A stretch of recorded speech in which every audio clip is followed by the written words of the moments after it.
جو ہیں وہ کلیئر ہیں ان کو 9ویں اور 11ویں کی پرفارمنس کی بنیاد پہ جج کیا جائے، یعنی کہ وہ 11ویں کے بعد یونیورسٹی میں بھی جا سکتے ہیں. باقی صرف اس میں ایک ہم نے ایڈیشنل کیا ہے، کیونکہ ہمارا جو پچھلے مختلف بورڈز کے جو امتحانات کے حساب کتاب لگایا گیا تو اس میں دیکھا گیا کہ 9ویں کے مقابلے میں 10ویں کا رزلٹ بہتر ہوتا ہے اور 11ویں کے مقابلے میں 12ویں کا رزلٹ بہتر ہوتا ہے.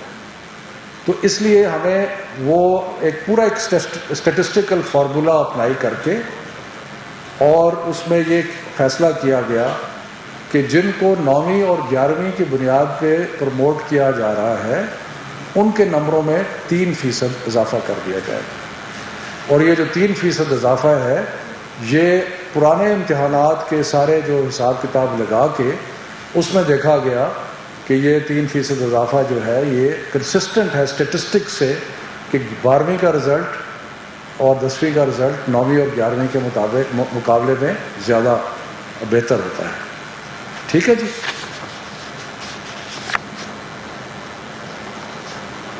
اس کے بعد ایک اور کیٹیگری ہے جو ایسے اسٹوڈنٹ ہیں جو کہ 40% سبجیکٹس میں فیل ہو چکے ہیں 9ویں میں اور 11ویں میں.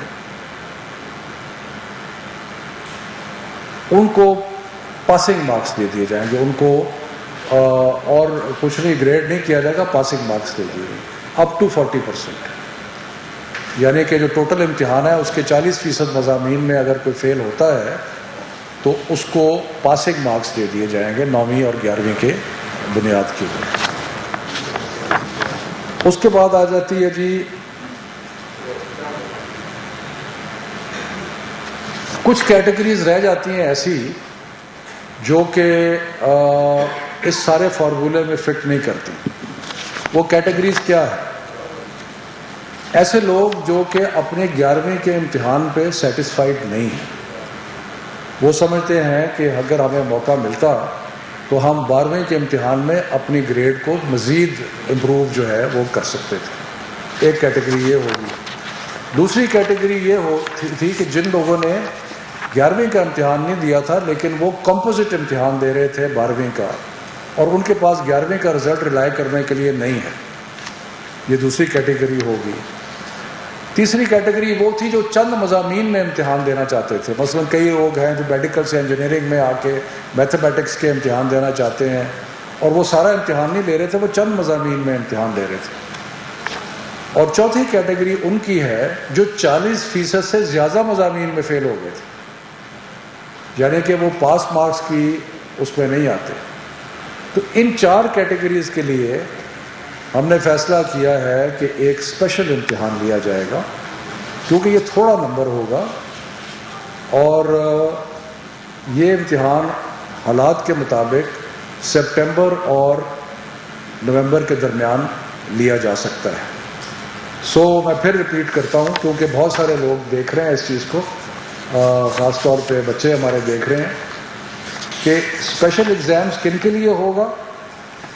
نمبر 1 جو اپنے گریڈ جو ان کا کلاس 11 کا رزلٹ ہے جس کی بنیاد پہ ان کو یونیورسٹی میں جانا ہے اور باقی کیونکہ 12ویں کا امتحان نہیں ہو رہا تو ان کو اگر وہ سیٹسفائیڈ نہیں ہے تو ان کو موقع ملے گا کہ وہ ایک اور امتحان میں بیٹھ سکیں.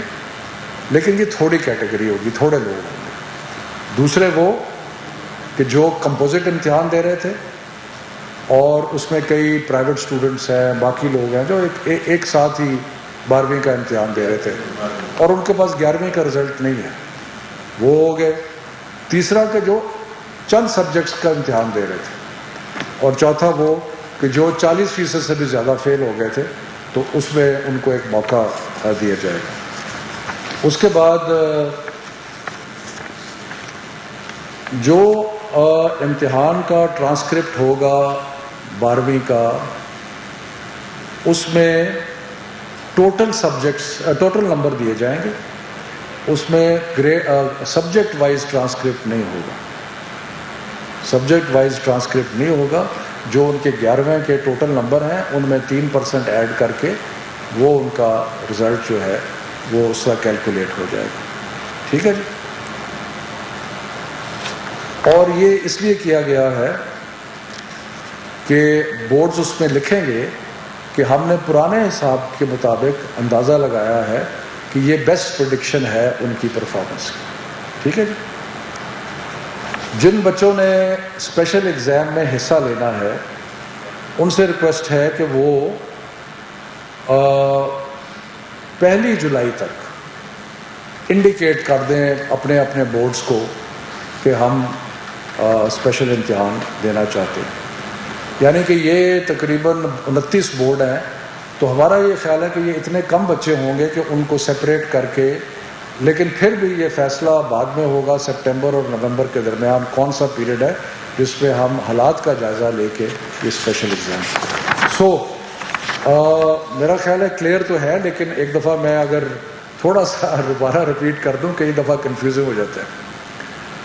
وہ پہلی بات کہ جنہوں نے 9ویں کا اور 11ویں کا امتحان نہیں دیا وہ سارے پروموٹ ہو گئے.